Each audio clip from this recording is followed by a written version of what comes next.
ഞാൻ എവിടെയെങ്കിലും പോകുമെന്ന് പറഞ്ഞാൽ എൻ്റെ ഉമ്മ മൂടി ചുളിക്കും.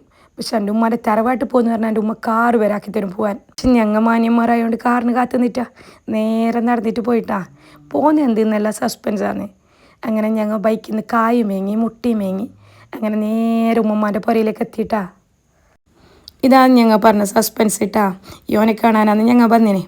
അങ്ങനെ യോനെ കണ്ട് യോനോട് ബിസിയല്ല പറഞ്ഞ്. അപ്പോൾ യോൻ്റെ മനസ്സ് എന്നോട് ചോദിക്കുന്നത് എന്താ പൈസ തരാത്തേന്ന്.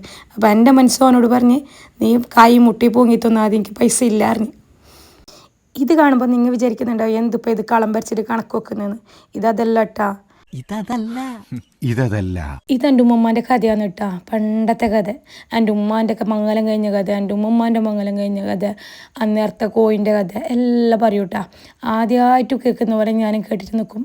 പക്ഷെ അങ്ങനെയല്ല, എപ്പോൾ പോയാലും ഈ കഥ എൻ്റെ ഉമ്മമ്മ പറയലിട്ടാ. അങ്ങനെ ഉമ്മമാൻ്റെ കഥയെല്ലാം കഴിഞ്ഞിട്ട് അതിൻ്റെ ക്ഷീണത്തിൽ ഞാൻ ചായയും കുടിച്ച് നേരെ പുറക്കേക്ക് വന്നിട്ടാ. അപ്പോൾ ഓക്കെ ബായ്.